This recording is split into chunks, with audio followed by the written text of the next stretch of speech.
So guys, today we'll be diving into one of the most intense, shocking and historic wars the modern world has ever seen, the 6-Day War. 6 nations, 6 days and one result that changed the Middle East forever. It's hard to breathe, but that's alright. Yo, ladies and gentlemen, you know what time it is. It's your boy Shady, the one and only, and today guys we are back. Let's find out what really happened when the odds were stacked against Israel and how the entire region was shaken. This request was sent to me on Discord by Pizza2950. For those of you wondering how to send me a request, make sure you send a request on my Discord. The link will be in the description. And also for those that are interested in music reactions, guys, I've got my music channel. It's called the Shady Mix 007 and you can see I've dropped some videos. Anyway, without further ado, let's go straight to action. Okay, it's off the Kings and General channel. Okay, this is gonna be epic. Ever since the Israeli victory during the wars of 1948 and 1956, the Arab coalition, led by Egypt, Syria and Jordan, Egypt, Syria and Jordan. That's a massive alliance. Was eager to change the situation in the region by defeating Israel. Wow. Both sides understood that the conflict was far from over and were preparing for the next stage of confrontation. Insane. International interference and the inability of the sides to find a settlement made one of the most iconic conflicts of the modern era the 6-Day War. Wow. Okay. Now this was a war that I heard about when I was a kid. My dad mentioned it. My dad even had books about it. Today I'm eager to jump into it to find out more details. Inevitable.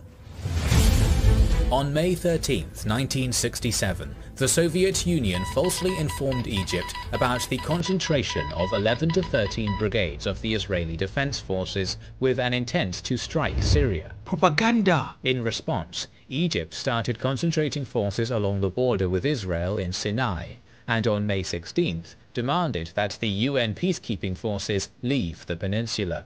So it was the USSR that sent that propaganda? Ah, okay. At the same time, Israel refused the request of the UN to deploy the UNEF on their side of the border. In the next few days, Egypt, Israel, Jordan and Sudan started mobilization of their forces, Iraq sent expeditionary forces to Jordan, and Saudi Arabia expressed its willingness to participate in military actions. But the turning point, which made the full-scale confrontation inevitable, was the decision of Egypt to block Israeli ships from entering the Straits of Tiran on May 22nd and 23rd. Okay, so Egypt made the thing escalate. On June 1st, Israel established a national unity government, which on June 4th decided to go to war. The Arab coalition of Egypt, Jordan and Syria had an advantage over Israel in deployed troops, with 240,000 against 100,000. 240,000 deployed troops against 100,000. In tanks, with 2,504 against 800, and in aircraft, with 957 against 300. Yo, this is like a story of David and Goliath brought back to the modern age. Look at the numbers. Look at the sheer numbers. More than double the Israeli deployed soldiers, over 3 times Israeli tanks, and over 3 times their air force. Oh. Israel planned to strike on June 5th with Operation Focus, which aimed to destroy the Egyptian Air Force. Israeli media published false reports claiming Israeli soldiers were on vacation, while their pilots were carrying out training sorties as usual. Ah, they also sent their own propaganda. Okay, to get the enemy unawares. Their intelligence helped make this training as realistic as possible. They also damaged the tracking antenna of the US Embassy to prevent the Americans finding out about the operation before the strike took place. You see how deception plays a big role in war. The Israeli pilots were informed about the start of the operation only 5 hours in advance. Wait, I missed that. What happened?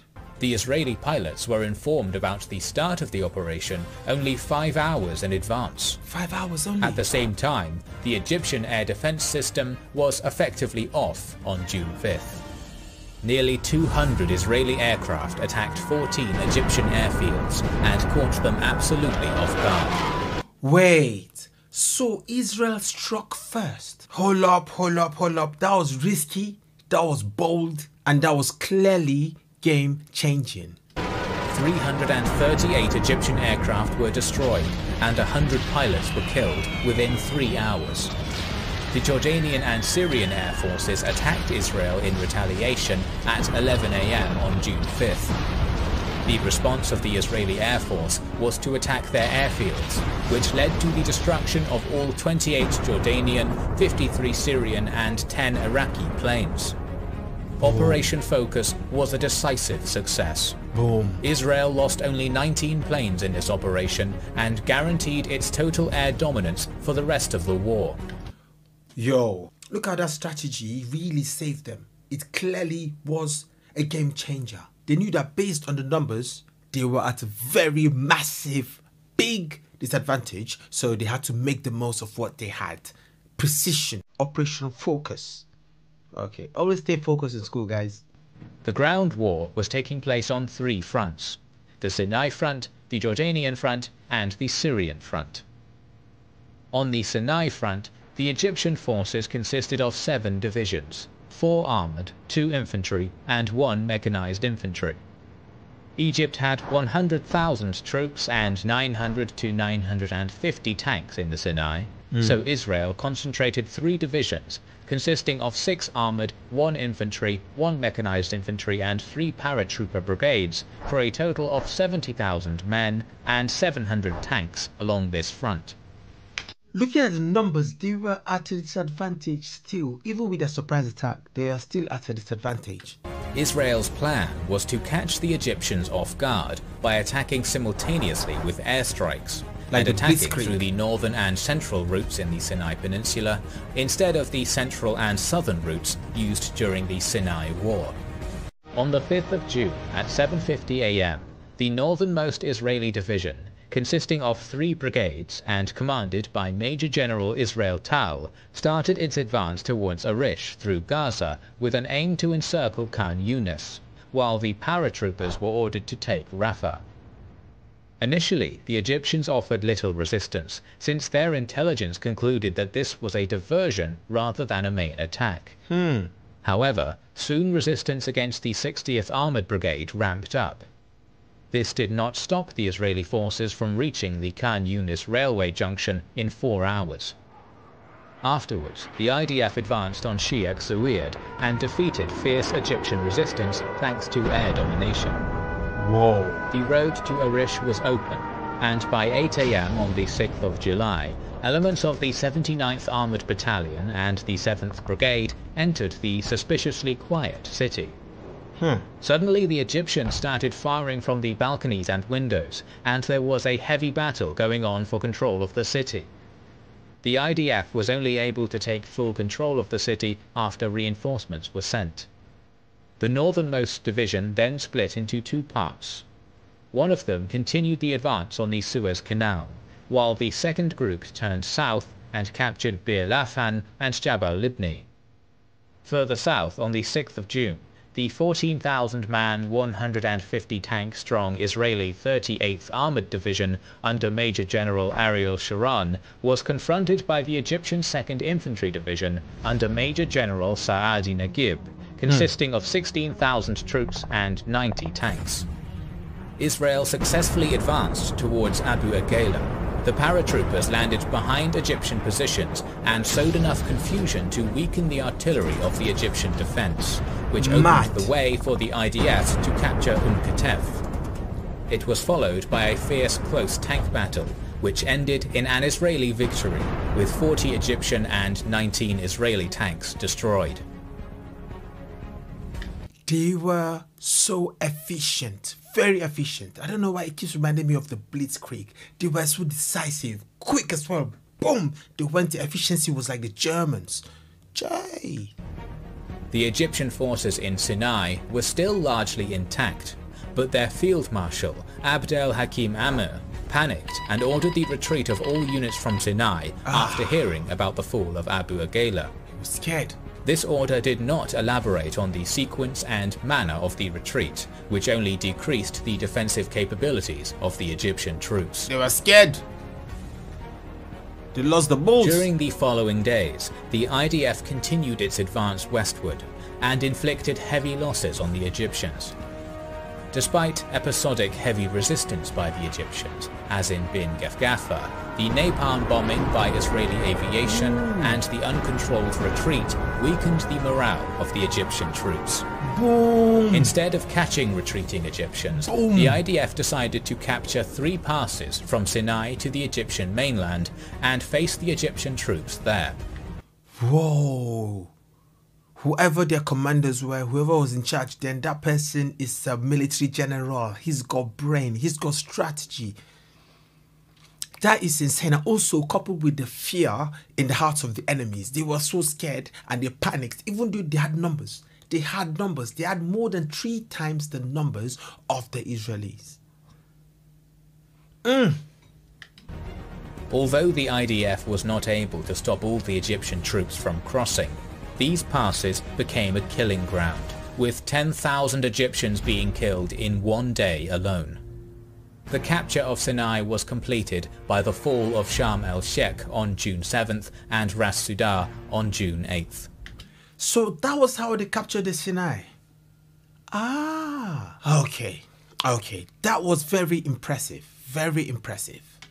On June 9th, the UN Security Council achieved armistice between both sides. Israel wanted to avoid confrontation with Jordan and Syria before defeating Egypt, but the offers of neutrality to Jordan were rejected, as the Egyptian President Nasser persuaded King Hussein of Jordan that Egypt had an advantage against Israel.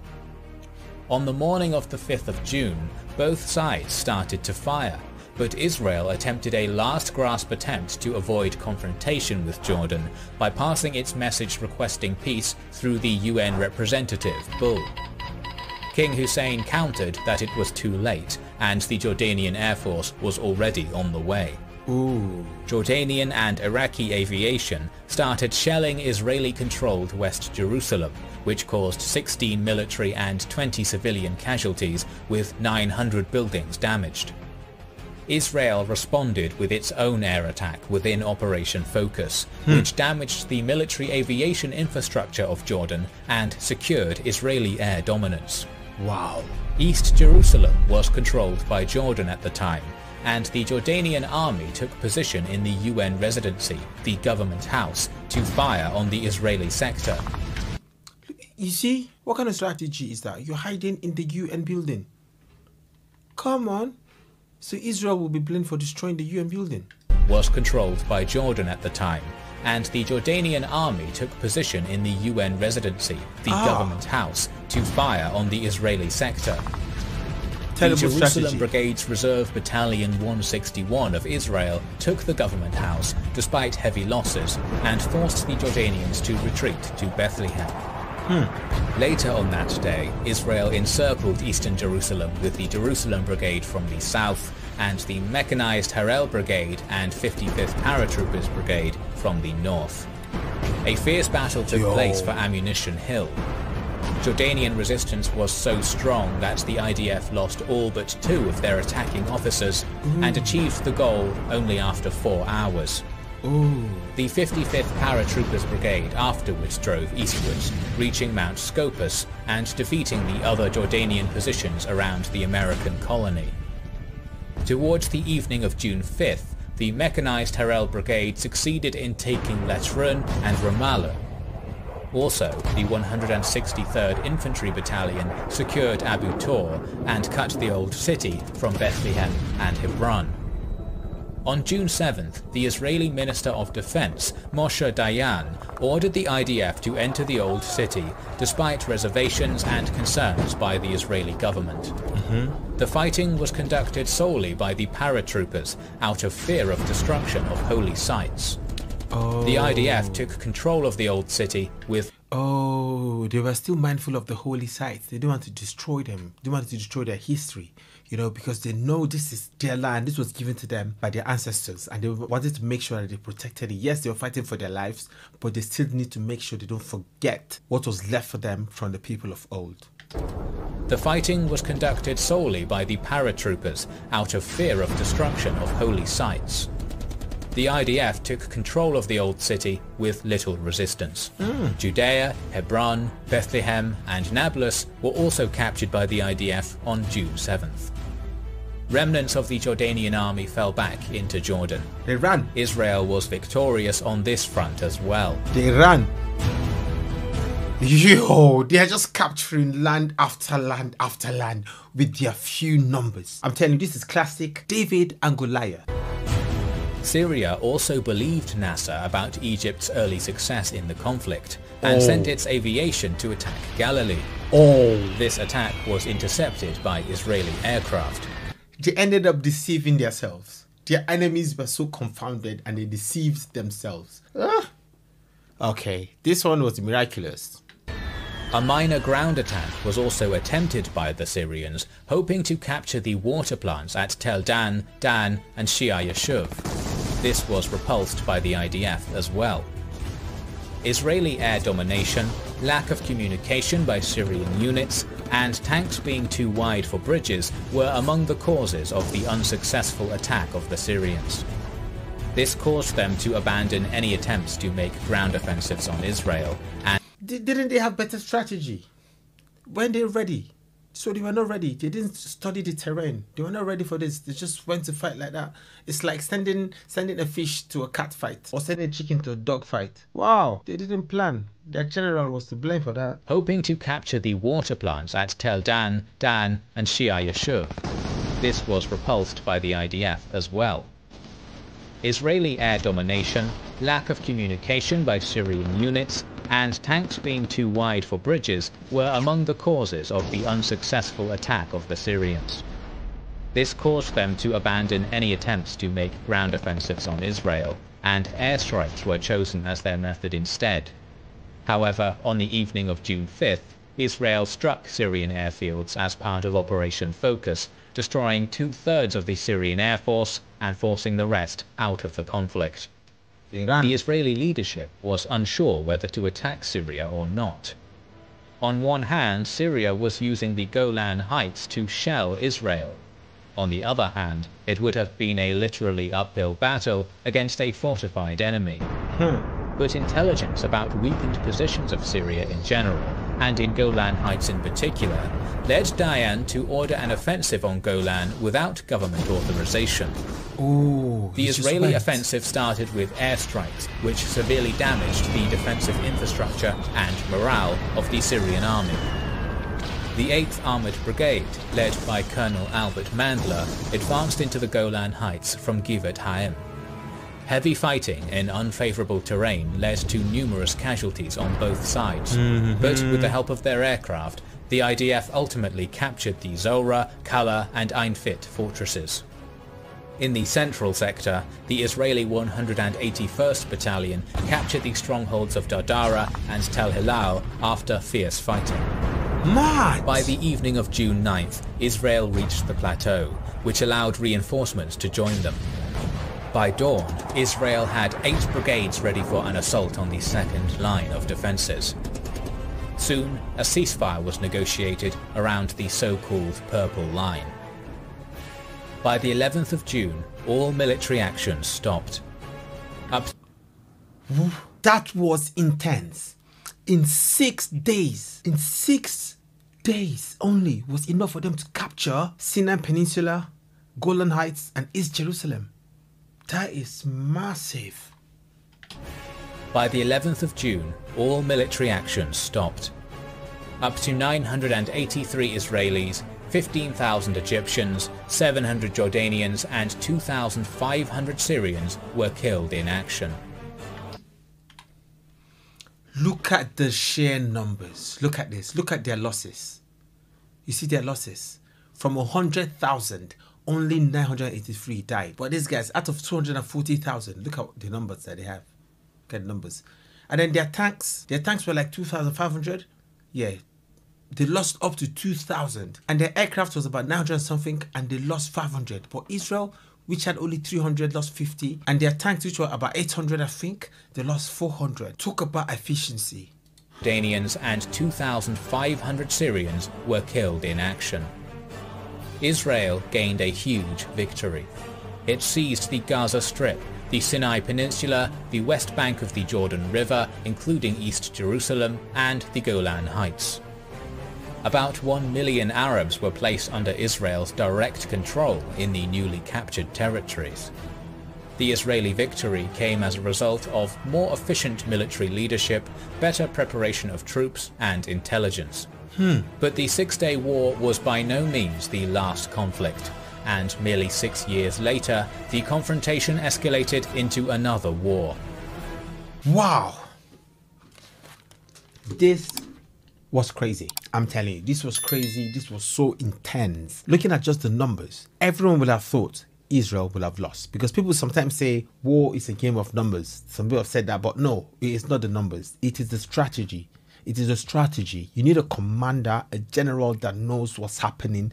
Okay, better preparation, better plans, being tactical, and also morale. They keep talking about morale. Israelis kept destroying the morals of the enemy. So the enemies were running away, and then they were being chaka chaka chaka chaka chaka chaka chaka. Yeah, you know, they were being shot. Sorry, not chaka chaka chaka. It's London, you know, London knife. So not chaka chaka. It was going. They were just destroying them. Boom, phew. That is insane, bro. In 6 days, they captured what? This is a slap in the face of the enemies. Like, this is a big shame to their enemies. And this looks like fiction. It looks like one of those stories you read from the Bible. Okay, they say, oh, miracle happened, miracle happened. This is how this one looked. And from what you can see, they had no support. They had no allies. It was just them. They didn't want the Americans to know when they started the strike. Insane, mate. The whole war was over in less than 1 week. But its consequences are still felt today, as we can see. Whether you support Israel or not, you must admit that this was one of the most daring and calculated military moves ever. And it makes one wonder, if the war had taken a different turn, what would the Middle East look like today? Well, let me know your thoughts in the comment section. But yeah, if the war had taken a different turn, would peace have ever been possible?